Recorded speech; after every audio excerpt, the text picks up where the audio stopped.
오늘은 교회력의 마지막 주일인 왕이신 그리스도의 주일입니다.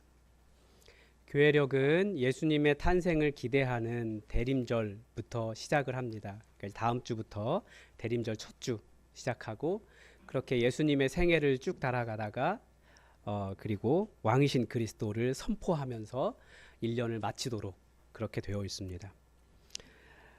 요즘 세상이 많이 혼란스럽죠. 왜냐하면 다들 자기가 왕이라고 말하기 때문에 그렇습니다. 진실함도 없고 진실한 사람 같아도 다들 자기가 왕이기 때문에 내가 진실하다고 생각해요. 무슨 말이냐면 왕은 틀린 게 없어요. 자기가 말하는 게 곧 법이에요. 그러니까 자기가 진실하다고 생각하지만 자기가 왕돼 있기 때문에 악이 악인 줄 모르는 그런 거죠.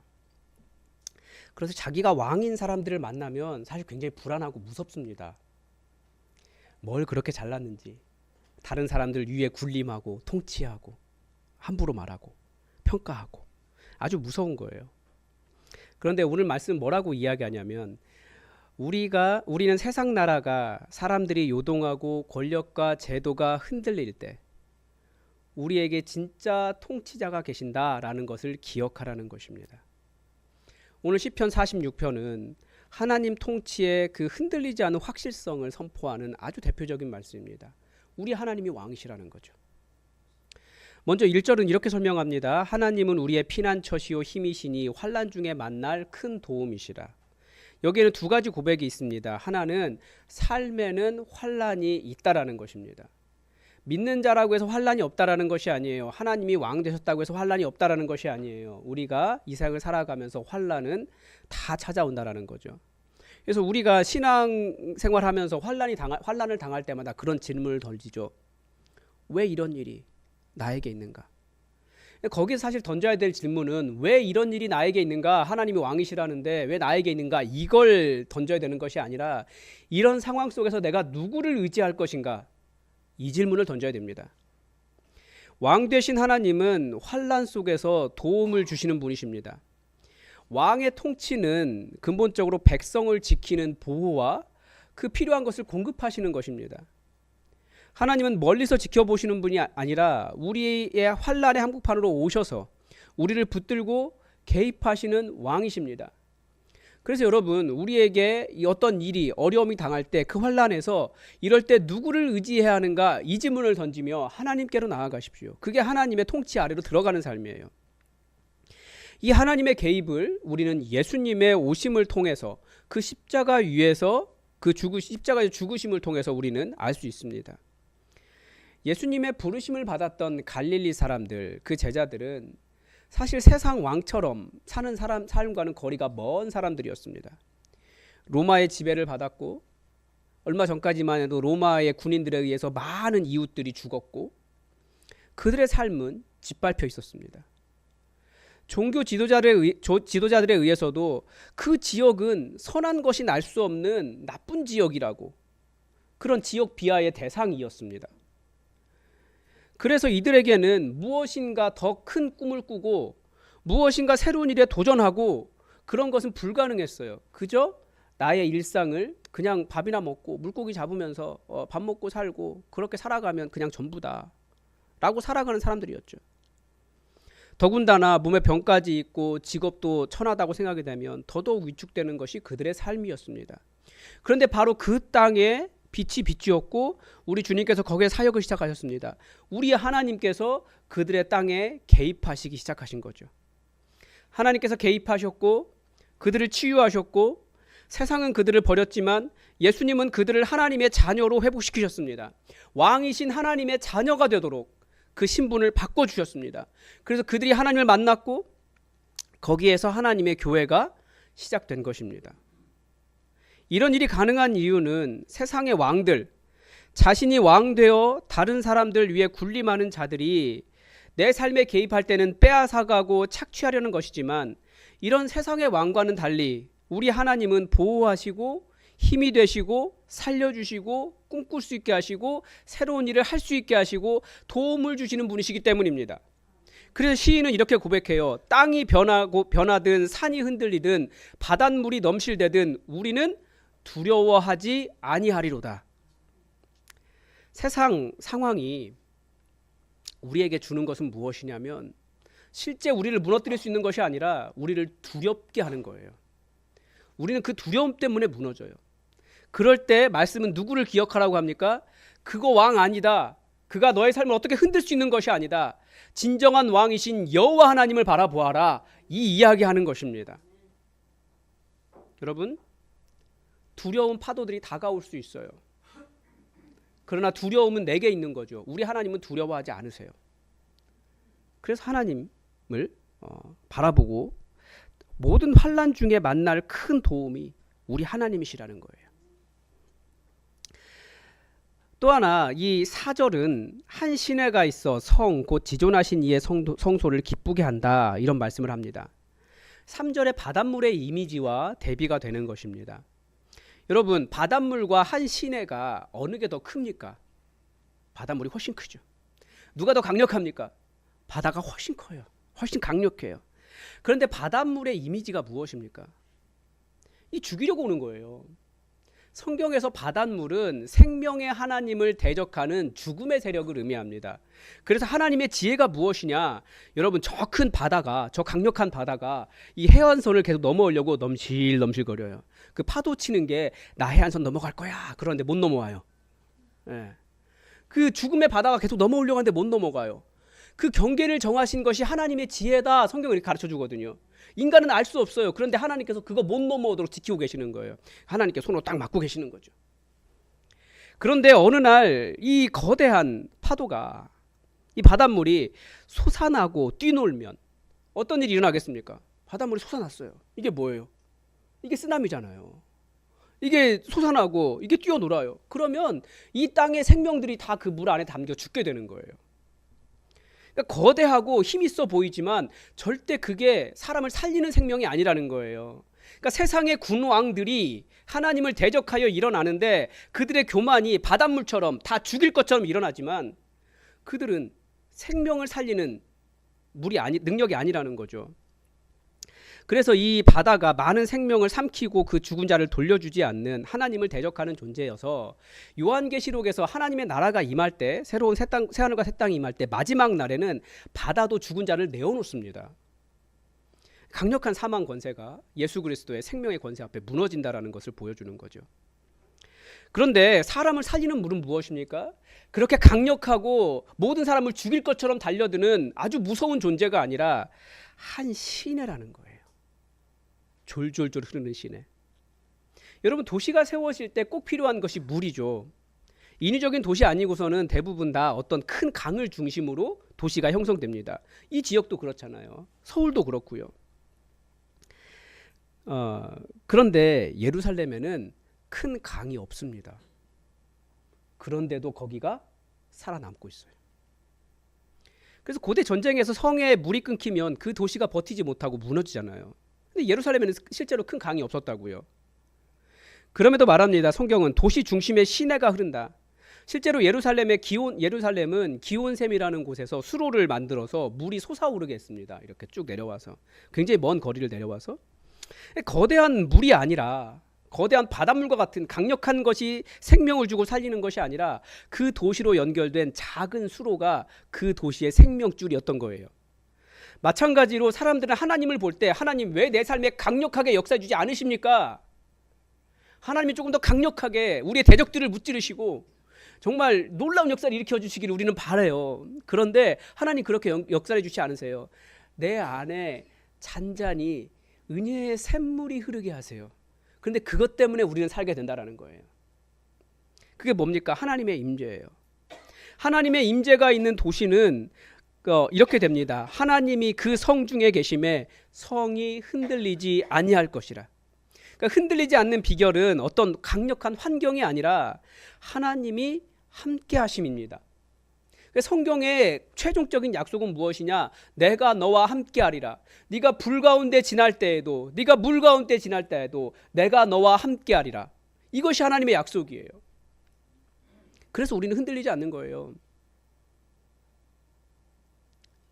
만군의 여호와께서 우리와 함께 하시니 야곱의 하나님은 우리의 피난처시로다. 그래서 우리가 할 일이 있다면 하나님의 임재 안으로 들어가기 위해서, 그 은혜의 시냇물이 우리 안에 흐르게 하기 위해서 우리는 그 임재 앞에, 그 하나님의 임재를 붙잡기 위해서 열심히 신앙생활하는 것입니다. 8절부터 10절까지의 말씀을 보면, 와서 여호와의 행적을 볼지어다 라고 말씀하시면서 그가 전쟁을 쉬게 하시고 활을 꺾어 창을 부수신다 라고 말씀하십니다. 사람들은 무엇을 통해서 왕이 되려고 합니까? 사람들은 무엇을 통해 세상에 평화를 만들려고 합니까? 폭력을 통해서 만들려고 해요. 내가 그 위에 굴림해서 찍소리 못하게 하면 평화라고 생각해요. 그런데 하나님 나라는 그런 곳이 아니에요. 하나님 나라는 어떤 곳이라고요? 하나님 나라는 예수님의 십자가에서 보이듯이 용서하고 용납하고, 그래서 손 내밀어 화해하는 곳입니다. 이 세상은 용서와 용납과 화해가 없어요. 나와 다르면 저거 어떻게든지 확, 그게 이 세상의 법칙이에요. 내가 더 많고 큰 권력을 가져서 저 사람을 누르려고 하는 것이 세상의 법칙이에요. 그런데 교회라고 한 하나님의 곳은, 하나님의 나라는 그게 아니라는 거예요. 용서하고, 그러니까 회개가 굉장히 중요하죠. 내가 잘못했다라고 얘기할 때 아니면 그거 하지 않아도 같은 형제와 자매이기 때문에 용서하고 또 화해하고 또 그래서 용납하는 거예요. 그게 하나님의 교회라고요. 그게 이 세상 법칙과 다른, 세상의 왕이 군림하는 세상과 다른 예수님이 통치하시는 하나님 나라의 역사라는 거죠. 우리는 그 일을 위해서 부르심 받았어요. 그래서 말씀은 뭐라고 이야기합니까? 이 세상과는 다른 화해의 직분을 우리에게 맡기셨다라고 이야기해요. 여러분 다 직분을 받았잖아요. 어떤 직분을 받았어요? 화해의 직분을 받은 거예요. 그래서 우리 안에 누군가를 향해 분노의 마음이 막 일어나고, 용서할 줄 모르고 용납할 줄 모르고 화해할 줄 모른다면, 화해의 손을 내미는 것을 받아줄 줄 모른다면, 그것이 예수님을 대적하여 일어나는, 왕이신 하나님의 명령을 대적하여 일어나는 자기가 왕 되려고 하는 사람의 자세라는 거예요. 그래서 교회는 세상과 달라요. 쉬게 한다라는 거죠. 전쟁을 끝내시고. 여기서 핵심은 10절입니다. 가만히 있어 내가 하나님 됨을 알지어다. 가만히 있다라는 것은 포기가 아닙니다. 우리 하나님께서 역사도 환경도 교회도 내 삶도 대적도 통치하신다는 진정한 왕이신 하나님을 신뢰하는 믿음의 행동이 바로 가만히 있는 것입니다. 이 말씀은 아무것도 하지 말라는 뜻이 아니에요. 우리는 무엇인가 하도록 창조되어 있어요. 일하게 되어 있어요. 그런데 문제는 본능적으로 내가 해야, 무엇인가를 해야, 무엇인가를 붙잡아야 해결될 수 있다고 생각하는 거예요. 누가 해결하는 거예요? 내가 하는 거예요. 그걸 하지 말라는 거죠. 하나님 됨을 알지어다. 내가 움직인다 할지라도 결국 이루시는 분은 하나님이시라는 것을 신뢰하고, 내 뜻대로 되지 않아도 하나님께서 이루심을 믿고 일하라는 거죠.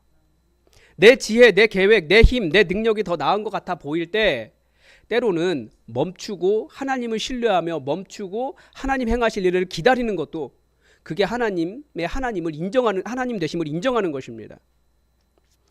이 명령의 핵심은 내가 하나님 됨을 알지어다. 사람에게는 각자가 생각하는 하나님 같은 것들이 있습니다. 그때 하나님 말씀하시는 거죠. 네가 하나님 아니야. 그래서 우리 뜻대로 안 되게 하세요. 자꾸. 나는 정말 원하는데 하나님께서 네가 하나님 아니야. 네가 해결하는 것 아니야. 네가 길을 만드는 것 아니야. 네가 승리하게 하는 것 아니야. 그래서 이걸 알게 하시려고 하나님은 계속해서 우리가 원하는 대로 쭉쭉쭉 승리하지 않게 하십니다. 그러면서 하나님은 뒤를 돌아보면 하나님께서 이루신 일들을 보게 돼요. 아, 하나님께서 행하셨구나. 그런 모든 내 생각이 좌절되고 내 뜻대로 되지 않는 상황 속에서 우리는 무엇을 인정하게 됩니까? 아, 그분이 내 하나님이시구나. 하나님이 내 길을 만들고 계시는구나. 결국 하나님이 승리하시는구나. 이것을 알게 됩니다. 우리는 언제 어떻게를 잘 몰라요. 그러니까 내가 원하는 때에 내가 원하는 방법대로만 되어야지 하나님의 일이 성취되었다고 생각해요. 그러나 잠잠히 하나님의 하나님 되심을 기다리는 사람들에게는 어떻습니까? 하나님의 때에 하나님의 방법으로 하나님의 일이 이루어지기를 기다리는 것입니다. 하나님의 때와 방법이 항상 옳기 때문에. 내가 하나님 되려고 하는 시도를 멈추고 주가 하나님이심을 인정하고 주가 하나님 되심을 알라라고 하는 명령이라는 거죠. 그러니까 하나님은 이렇게 말씀하시는 거예요. 하나님이 일하시려면 내가 뭔가를 해야 하는 것 아닌가요? 맞습니다. 우리는 뭔가 하도록 지음 받았으니까요. 그런데 내가 하나님은 아니라는 거예요. 일을 이루시고 성취하시고 완성하시고 변화시키시는 분은 하나님이십니다. 내가 하나님 되려고 하고 내가 하나님 되어서 일하면 자꾸 갈등하고 큰 소리가 많이 납니다. 그러나 내가 하나님이 아니라 여호와 그분이 하나님이심을 알고 내가 하나님 되기를 포기하면 그때부터 하나님은 일하십니다. 그 상태가 바로 네가 멈추면 내가 일한다입니다. 그래서 내가 해결하기 위해 바쁘게 뛰는 것이 아니라 내 뜻대로 되지 않았다고 다른 사람들을 비난하기를 멈추고 하나님을 바라보는 시간이 필요합니다. 이건 제 간증인데요. 저 작년에 청년부 이렇게 시작하면서 그때 청년부 우리 시작하자라고 할 때 장로님 몇 분과 이렇게 저와 청년 한 명 모여서 사실은 식사하면서 시작했어요. 이건 잘 뭐 저희들끼리 그냥 움직인 얘기니까. 그래서 우리 청년부 해보자라는 이야기 하는데 사실은 저는 그때까지만 해도 청년부가 먼저가 아니라 장년부가 먼저다라는 생각을 계속했어요. 왜냐하면 장년부가 안정이 되고 장년부 사역이 확실해지면 어른들은 스스로 사역할 수 있는 역량이 되기 때문에 그 다음에 청년부를 넘어가려고 했어요. 그런데 주보에도 청년부 예배 써있죠. 간판에도 써있죠. 그러니까 왜 청년부 안 하냐고 계속 말씀하시니까 그래서 약간은 좀 밀려서 시작한 게 청년부 사역이기는 해요. 그리고 뭐 워낙 열정 있는 분들이 밥 사주면서 막 이제 시작하자 막 그러시니까 그렇게 시작을 했어요. 그렇게 시작을 했는데 그게 이제 한 4-5명 됐던 거죠. 제 방에서 이렇게 모였는데. 그러니까 예산을 세웠는데 사실 예산을 어떻게 써야 되는지도 모르겠는 거예요. 제가.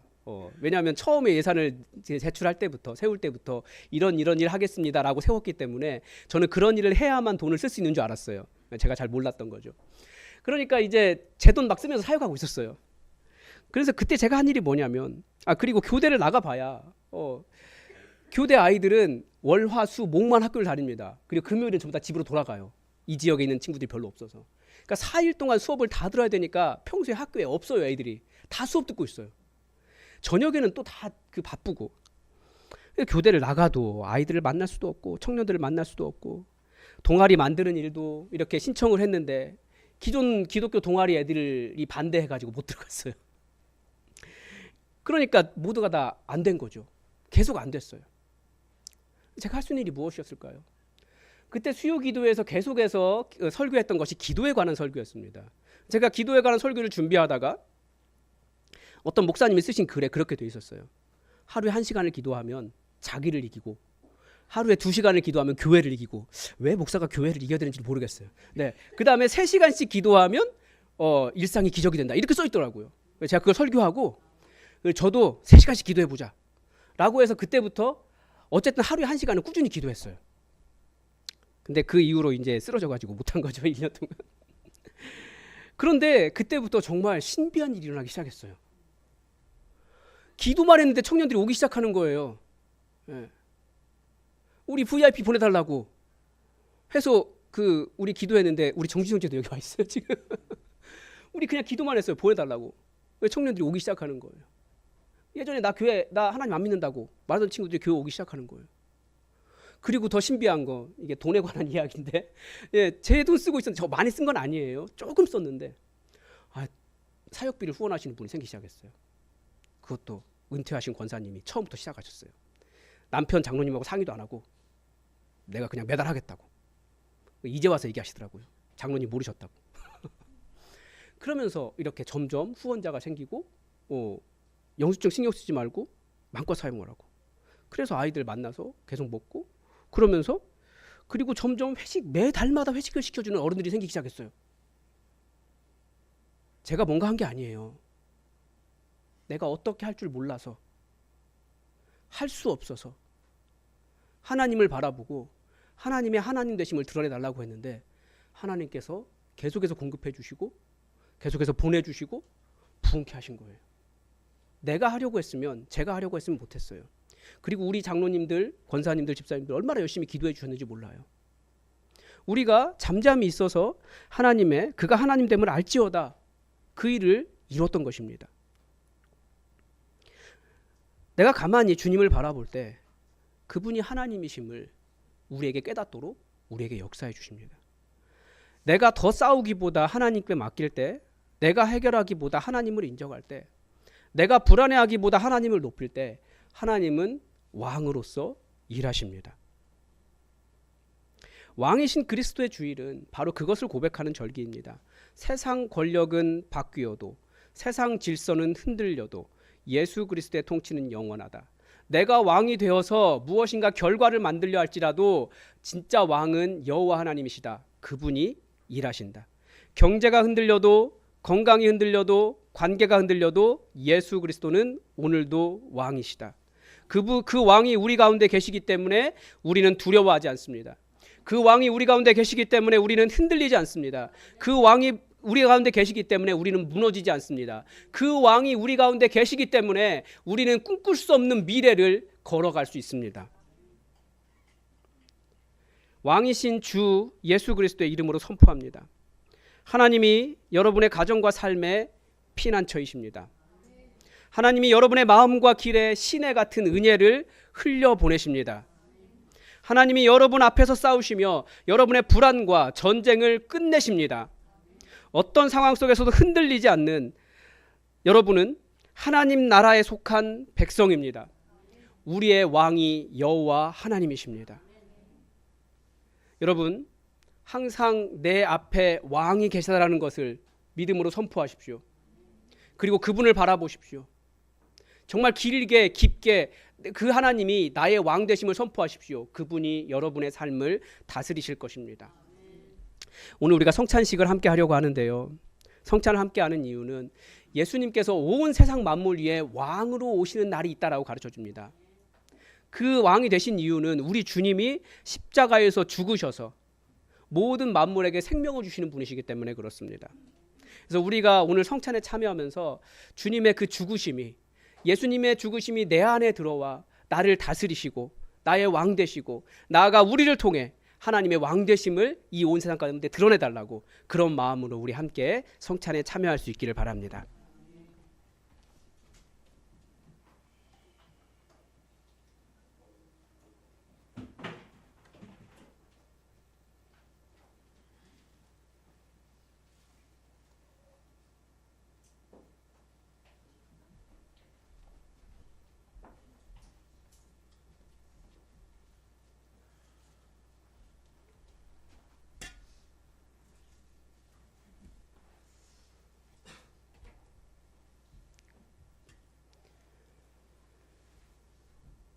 우리 주 예수님께서 잡히시던 날 밤에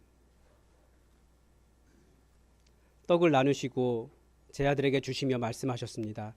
이것은 너희를 위하여 찢기는 내 몸이다. 받으라, 먹으라 말씀하셨습니다.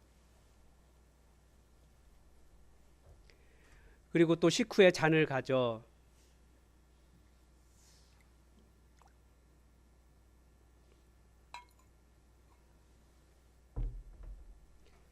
제자들에게 주시며 말씀하셨습니다. 받으라, 마시라. 이것은 너희를 위하여 흘리는 내 언약의 피다. 이것을 행하여 주님 오시는 그날까지 기념하라 하셨습니다. 이 시간 이 성찬에 참여하면서 내 안에 오신 예수님, 나를 위해 찢기신 주님, 그래서 나를 핏값 주고 사신 나의 주인을